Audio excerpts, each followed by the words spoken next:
Hi you guys, my name is Steven. I'd like to welcome you back to my calibration channel.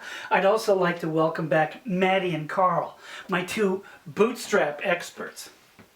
Any robust sample from a population always begins its life containing a complex structure that features rich information content.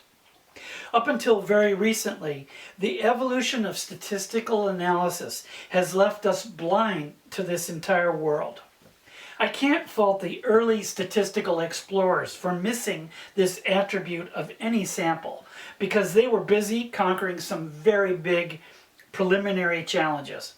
For example, defining a population or a sample in operational terms wasn't easy because we weren't at all sure what statistical operations were both useful to us for making decisions and mathematically valid. This remains a problem today, except now we've made things a lot more interesting for ourselves by tossing in some very powerful computers into this mix. In this context, Brad Ephron's wonderful and free book, Computer Age Statistical Inference, does two things for us.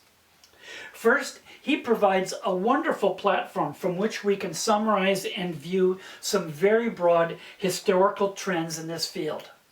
Second of all, it puts Ephron's own Bootstrap tool in the context that it deserves. Bootstrapping gives us a powerful tool to recapture the rich structure that's always been present in any of our robust samples. Traditional statistical methods have worked very well to get us to where we are today, but at the cost of leaving us with a very muted impression of this rich sample structure.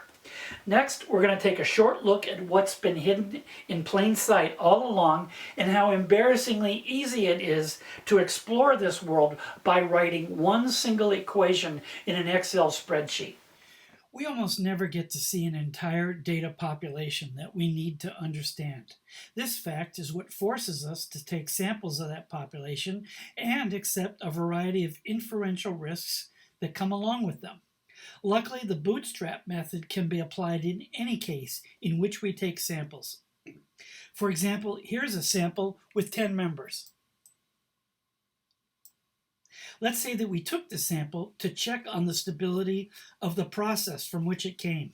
We're monitoring the process because our business depends on its stability. Or maybe it's the other way around.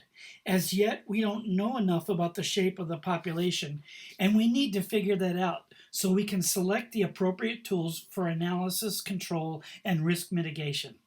Now, we haven't done anything yet except draw this sample, and already we've brushed up against three distinct traditional assumptions with barely a second thought. The first assumption is that we have no alternatives to using traditional sample metrics, like the sample mean or the sample standard deviation, when we need to mitigate or just identify risks to our process or our business. The second assumption is that we always draw samples the same way, without replacement. Let me explain. Suppose we make and sell playing cards for a living. We want to sample the flow of cards that we're producing to monitor and control their quality. We certainly would not draw and measure a sample card from our process and then toss it right back into the mix, because we would run the risk of sampling it a second time and thereby adding a bias to our sample. So we sample without replacement. We would never ever consider transforming a sample into its own population. In fact, just the opposite. When we have abstracted a sample with a metric like the sample mean, it only works one time. The sample is used up. Doing the same calculation again would add no value. Traditional sample metrics like the sample mean or standard deviation have no richness, depth, or dimension. In fact, they work by taking us in exactly the opposite direction. They are designed to abstract and shrink the sample down into a single point that's left hanging by itself out there in space. Next, let's use the Bootstrap right here to revisit the richness that our analytical techniques have successfully masked from us. All we have to do is write a very simple equation in any nearby cell. Boom, there it is. We can see that this equation is composed of two simple Excel commands, index and rand between. The index command lets us return content that we specify from a region that we specify. So first we need to supply the front end of the index command with the region in which we have placed our sample. We do this with absolute cell referencing using these dollar signs, so we can copy and paste with ease later on. The next thing that happens inside this equation is to make use of an Excel command called randbetween. Here, we're simply telling Excel to randomly pick any sample value between the first and last sample position. In our case, our sample positions span from the first sample to the 10th sample. That's where the 1 and 10 come from in the equation.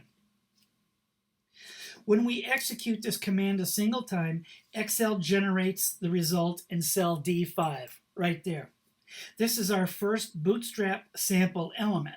And of course, because of our explicit instructions, it's a randomly selected member of the original sample set.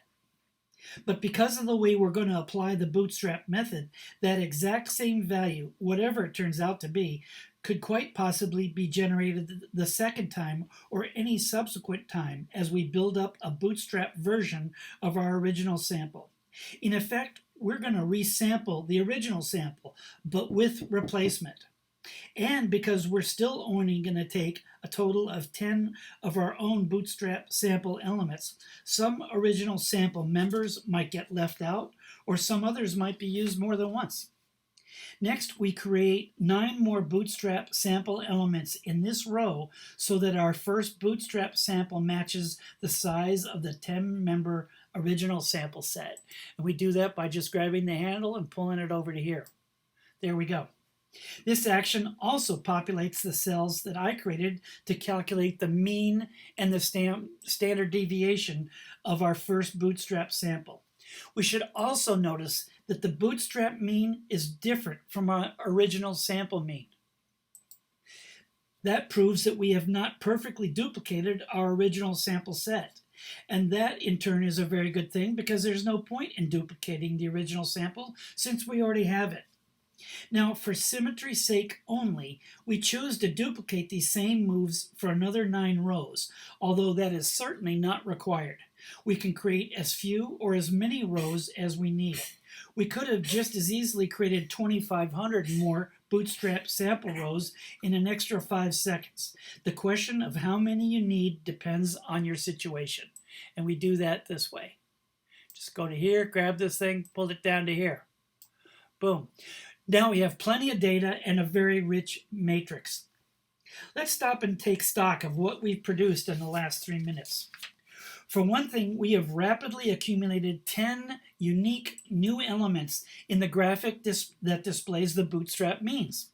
These data came straight from the original sample, but their presence was masked by the abstraction techniques the tradition has told us were our only choices.